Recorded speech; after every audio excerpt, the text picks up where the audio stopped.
بسم اللہ الرحمن الرحیم. دوستو، میرا نام ذیشان ہاشم ہے اور یہ اس سیریز کی پہلی ویڈیو ہے.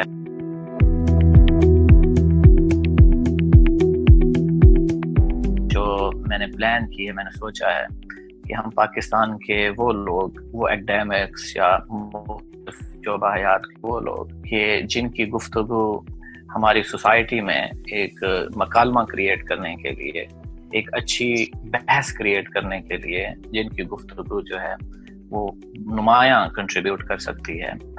تو میں نے سوچا، میں نے بلال بھائی کے تعاون سے میرے ساتھ کو ہوسٹ کر رہے ہیں اس ویڈیو سلسلے کو، تو ہم نے سوچا کہ ایسا کیا جائے کہ ان لوگوں کو ان پرسن بھی انٹرویو کیے جائیں اور مطلب ویڈیو ایپلیکیشن کی مدد سے بھی، مطلب جہاں تک ہماری رسائی ہے ان ویڈیوز کو ریکارڈ کیا جائے اور پھر یہ جنرل پبلک کے لیے، آپ دوستوں کے لیے جو ہے وہ یوٹیوب پر، فیس بک پر اور ہم سب کے پلیٹ فارم پر اور جہاں بھی یہ ویڈیو پبلش ہو سکتی ہے، جہاں ہماری رسائی ہے، وہاں تک یہ آپ دوستوں تک یہ باتیں پہنچائی جائیں.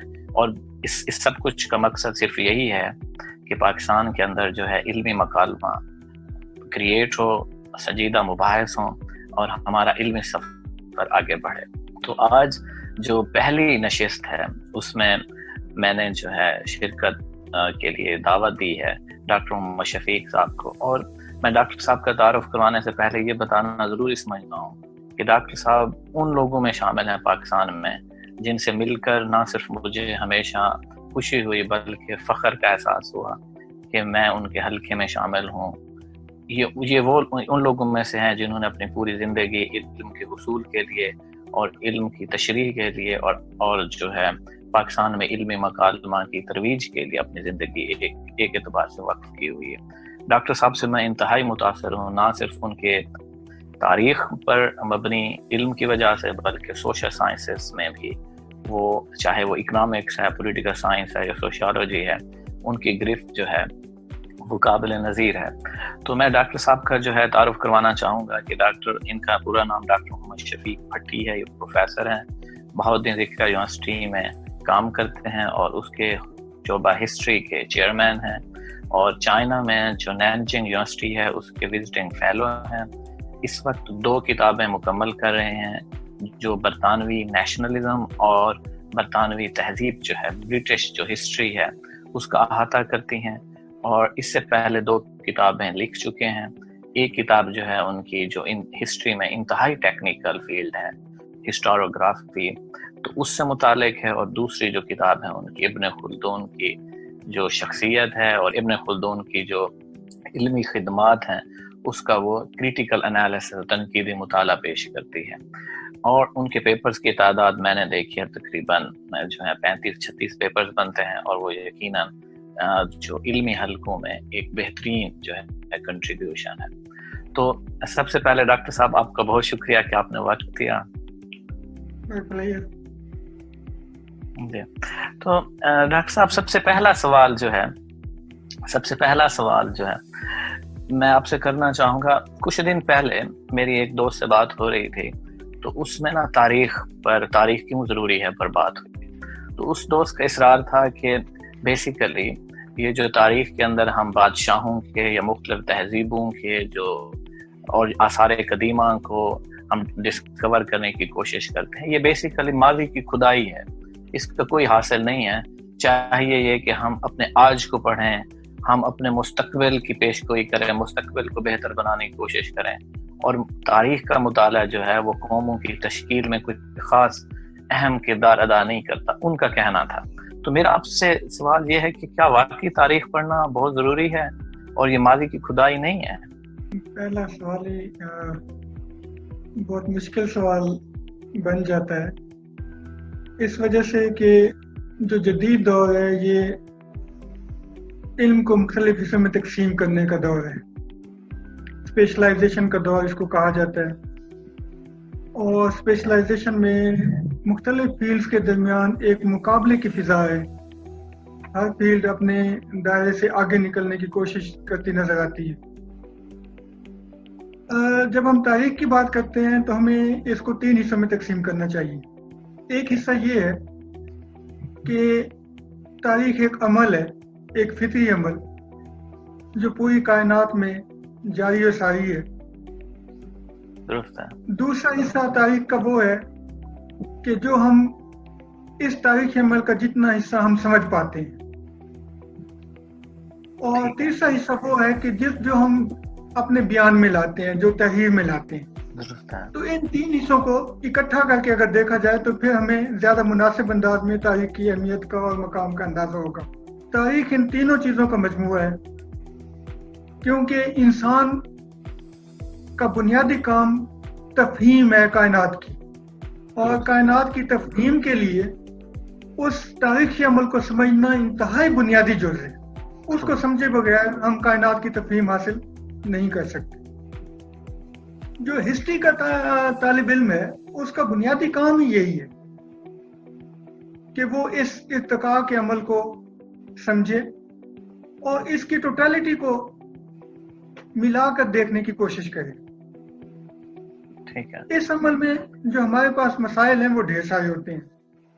مثلا پہلا ہمیں یہ سمجھنا چاہیے کہ چونکہ ہم نالج سے بحث کر رہے ہیں، علم سے بحث کر رہے ہیں، ہماری تفہیم جو ہے وہ علم کی شکل اختیار کرتی ہے، لہذا علم کی نوعیت کیا ہے؟ میں سمجھتا ہوں کہ تمام علم اپنے ایسنس میں تاریخی حوالے سے منسلک ہوتا ہے، یعنی ہسٹوریکل نالج ہوتا ہے.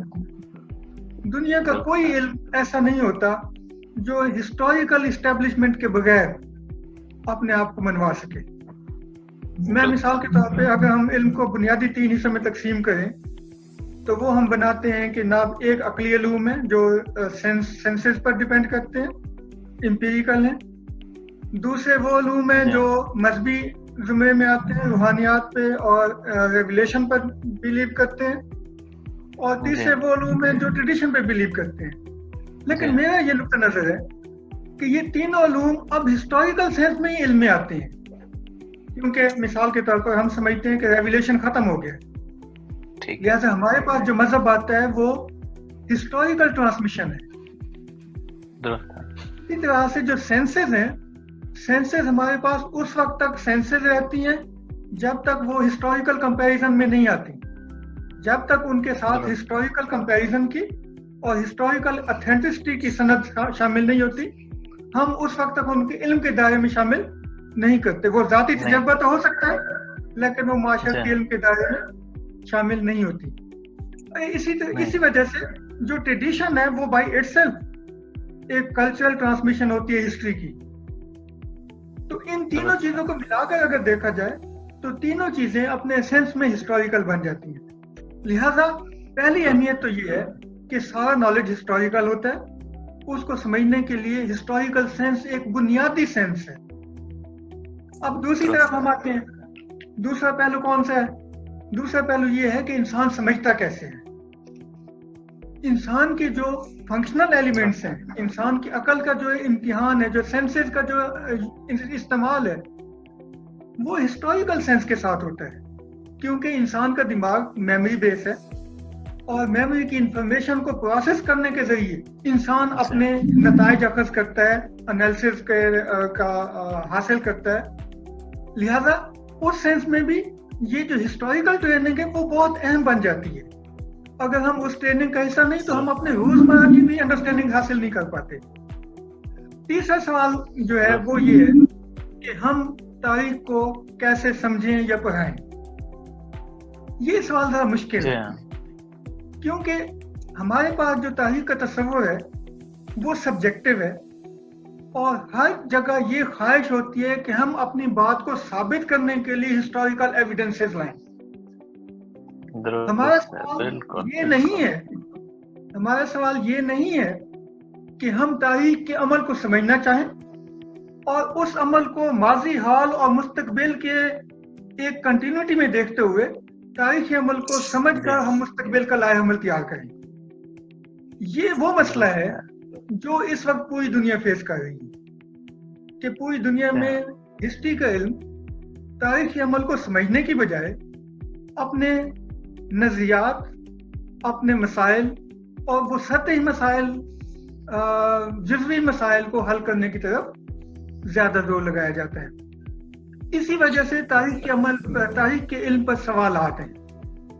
یہ سوالات تاریخ کے علم کی اس ایپلیکیشن کی وجہ سے ہیں جو ہمارے موضوعی اور ہمارے سطحی اور ہمارے جزوی جو مسائل ہیں ان کے حل کو فوکس کرنے کی وجہ سے. اگر ہم تاریخ کے عمل کو سمجھیں, اس کے ایک ملٹیپل جو فیکٹرز ہیں اور ایکٹرز ہیں ان کو کلیکٹیولی سمجھنا چاہیں تو پھر ہمیں سمجھ آئے گی کہ تاریخ سے زیادہ مؤثر کوئی اور ذریعہ نہیں ہے. جیسے ہم نے پہلے بات کی کہ اگر علم بذات خود نالج کی بیس ہسٹری ہے اور سارا نالج ہسٹوریکل ہوتا ہے تو سارے نالج کو سمجھنے کے لیے ہسٹوریکل سینس لازمی ہے. تو ہسٹری کا علم معاشرے میں وہ ہسٹوریکل سینس پیدا کرنے کے لیے لازمی ہے جس کے بغیر انسانی معاشرے میں نالج کی سینس ڈیولپ نہیں ہو سکتی. جی ہاں. اچھا, آپ اپنا اسلوب بتا رہے ہیں کہ تاریخ کو کیسے مطالعہ کیا جائے, آپ نے اس کا ذکر کیا.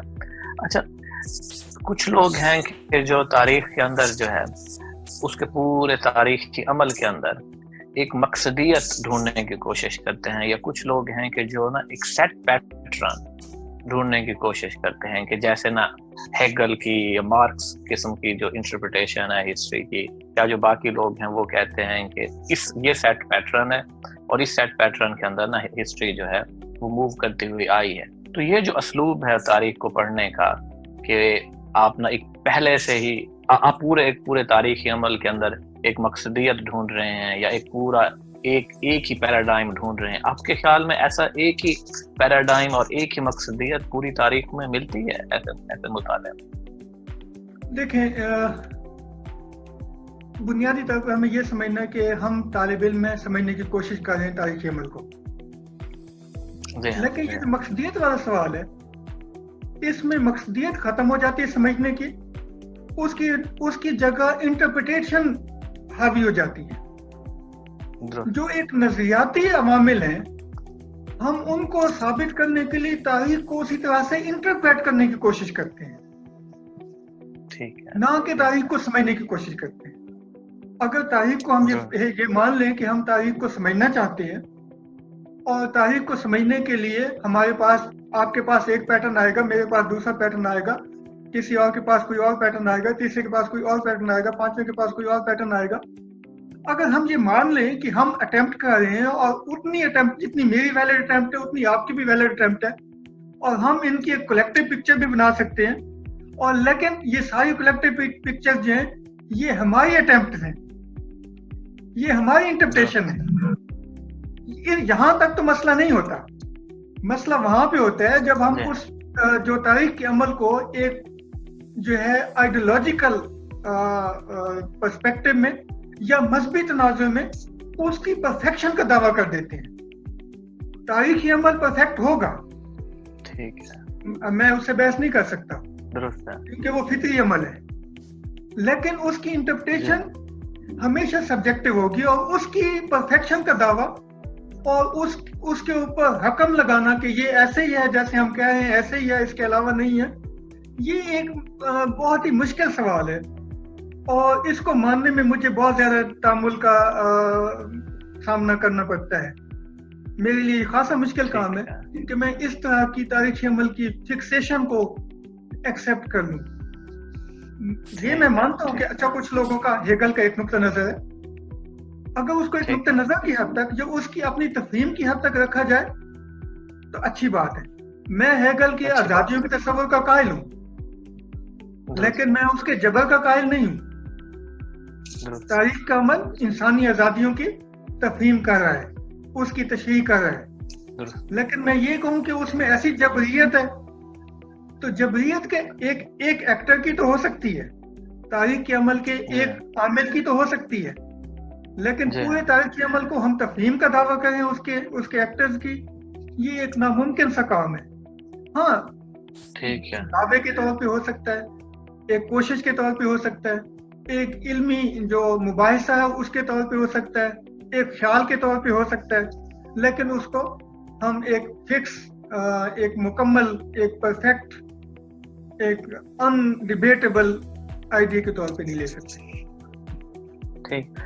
اور دوسرا، جب ہم تاریخی عمل کا مطالعہ کرتے ہیں تو پوری کی پوری یہ جو دنیا ہے، جب ہم اس کو بطور ایک یونٹ کے اسٹڈی کرنے کی کوشش کر رہے ہوتے ہیں، تو آپ کے خیال میں یہ اسلوب بھی بہتر ہے کہ باوجود اس کے کہ ہم مختلف علاقوں میں مختلف طرز کی جو تاریخ ہے وہ پن بھی ہے، اس میں وہ آگے بڑھی ہے، اور لیکن ہماری یہ خواہش ہوتی ہے کہ ہم ہر خطے کی تاریخ کو ایک ہی رخ دیں اور ایک ہی سمت میں لے کر چلیں، تو اور اس سے پھر اپنا، جیسے آپ نے کہا کہ ہم ایک آئیڈیالوجی کو ثابت کرنے کی کوشش کرتے ہیں. تو اسی طرح جو پروگریسوزم والوں کا جو کہنا ہے کہ پوری تاریخ جو ہے وہ ترقی کرتے ہوئے ایک ہی نقطے کی طرف بڑھ رہی ہے، اور ہر جو آنے والی چیز ہے وہ پچھلی چیز سے زیادہ بہتر ہے، تو آپ اس پروگریسوزم کی تحریک کو یا تاریخ کو ایک ہی پوری دنیا کی تاریخ کو ایک ہی یونٹ میں اسٹڈی کرنے کی جو کوشش ہے، آپ کے خیال میں یہ اس کی کیا وجوہات ہیں اور کیا یہ بہتر طریقہ کار ہے؟ دیکھیں، یہ میرے خیال میں بہت ہی اہم کوشچن ہے، بنیادی سوال ہے. ہم جب کائنات کو سمجھنا چاہتے ہیں، انسان کو سمجھنا چاہتے ہیں، معاشرے کو سمجھنا چاہتے ہیں، تو ہمارے پاس دو بیسک سوال ہوتے ہیں.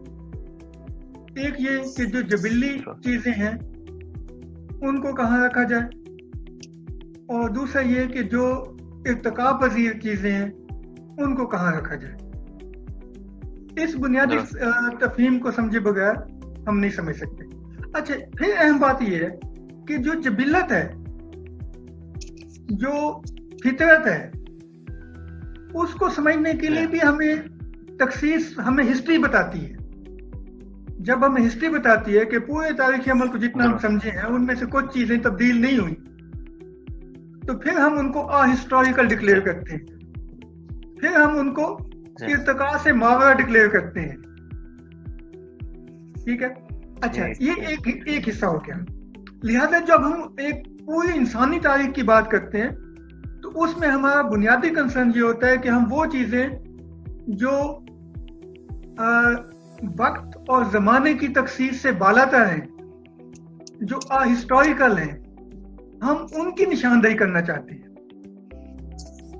جو ارتقاء کا عمل ہے اس کی ایک بڑی خوبی ہے کہ ارتقاء کے اگلے عمل کے ساتھ پچھلا عمل ختم نہیں ہو جاتا، بلکہ ارتقاء کا پچھلا عمل نئے عمل کے لیے ایک سیڑھی کے درجے کے طور پر موجود رہتا ہے، یا عمارت کی ایک اینٹ کے طور پر موجود ان پٹ کے کام کر رہا ہوتا ہے، ان پٹ کے کام کر رہا ہوتا ہے. اس لیے جب ہم عالمی تاریخ کی بات کرتے ہیں، یا ہسٹوریکل کی بات کرتے ہیں، یا فطرت کی بات کرتے ہیں، یا یونیورسل کی بات کرتے ہیں، تو اس کو سمجھنے کے لیے بھی ہمیں پہلے جزیات کو سمجھنا پڑتا ہے، کیونکہ انسانی کیپیسٹی، ہیومن نالج کی کیپیسٹی ایسی نہیں ہے کہ وہ پوری کائنات کا ایک مکمل احاطہ کر سکے.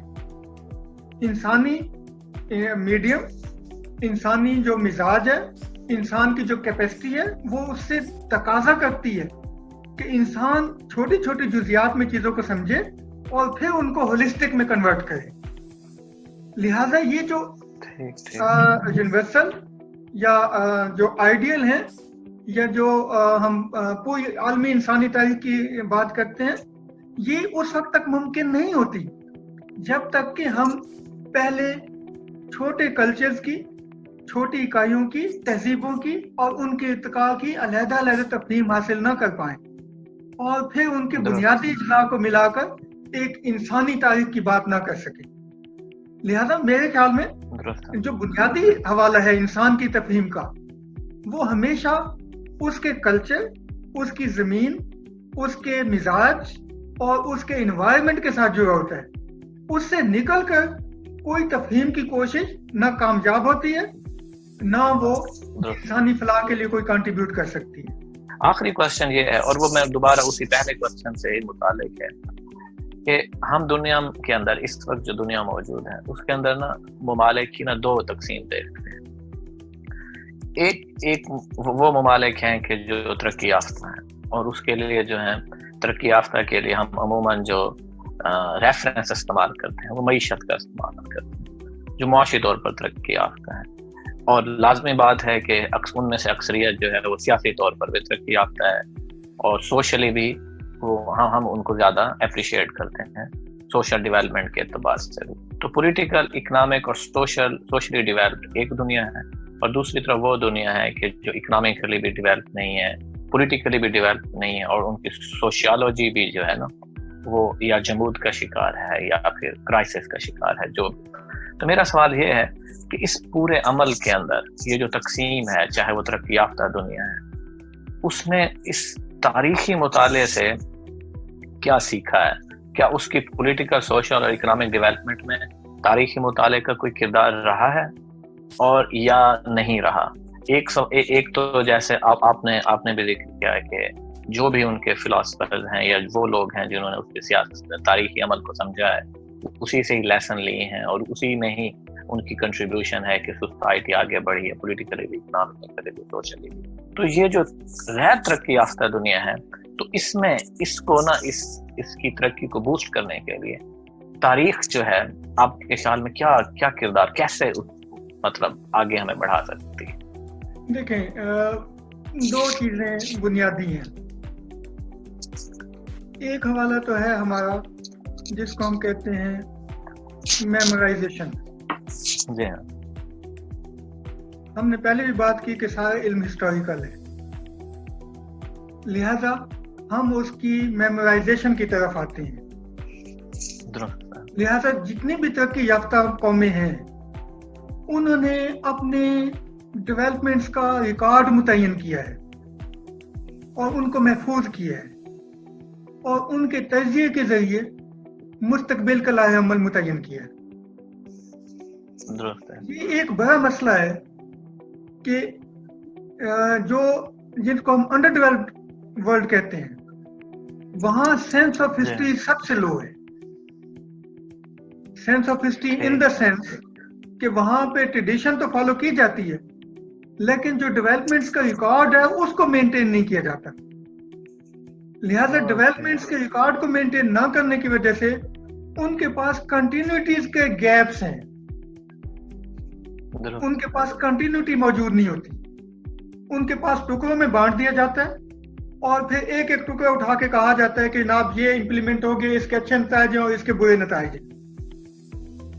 جو ہم نے ارتقاء کا تصور دیا، ارتقاء کا تصور ان کے پاس مسنگ ہے. مثلا جو غیر ترقی یافتہ ممالک ہیں ان میں آئیڈیالوجی پہ زیادہ فوکس ہے ڈیولپمنٹ کی نسبت، اور جتنی بھی آئیڈیالوجی ہیں وہ ایک ٹائم فریم میں فکس ہو جاتی ہیں، وہ ان سے باہر نہیں نکلتی، وہ ارتقاء کے عمل کو اپنے اندر جذب نہیں کرتی، جس کی وجہ سے وہ ڈیولپمنٹ پیٹرنز کو چینج نہیں کر پاتے. لہذا یہ ایک بڑا فلا بن جاتا ہے.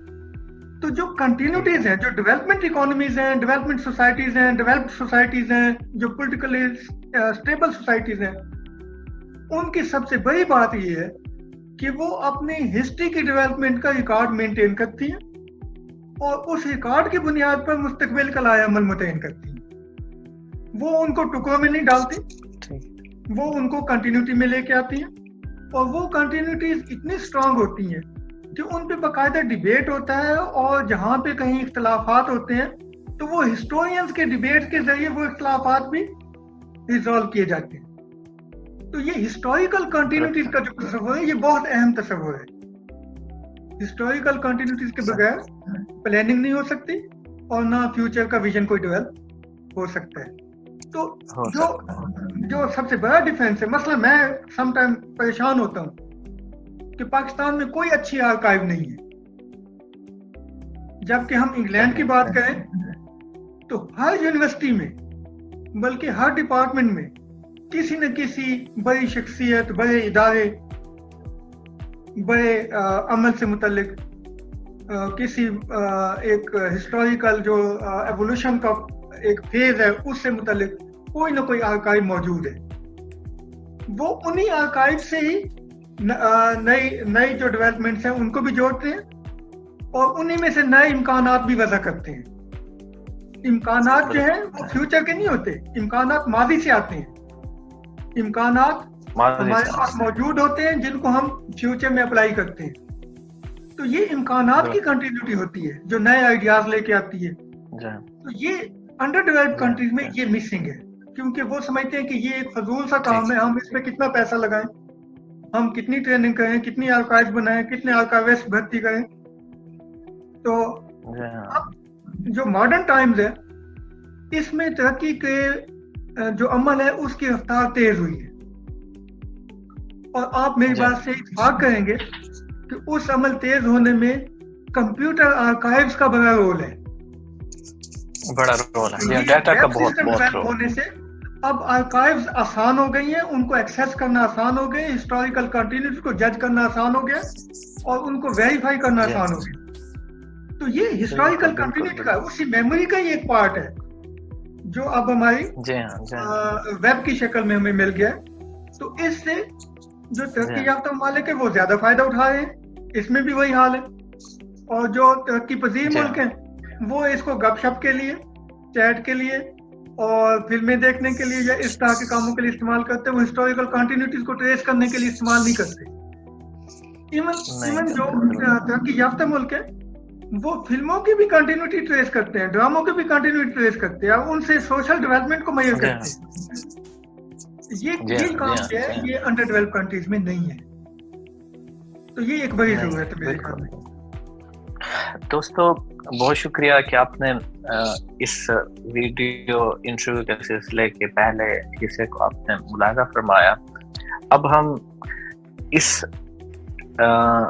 اس حصے کا خاتمہ کریں گے, اور اس کے بعد جو ہے اب ہم اس کے اگلے سلسلے کی طرف بڑھتے ہیں, اور اگلے سلسلے میں ہم یہ ڈاکٹر صاحب سے یہ سمجھنے کی کوشش کریں گے کہ تاریخ جو پاکستان میں لکھی جاتی ہے یا جو تاریخی مطالعہ پاکستان میں ہو رہا ہے یا تاریخ کو جس طرح سے پاکستان میں نظر انداز کیا جا رہا ہے, تو اس کی کیا وجوہات ہیں, اور اس پر ہم مزید گفتگو کریں گے. بہت شکریہ کہ آپ نے یہ حصہ ملاحظہ فرمایا.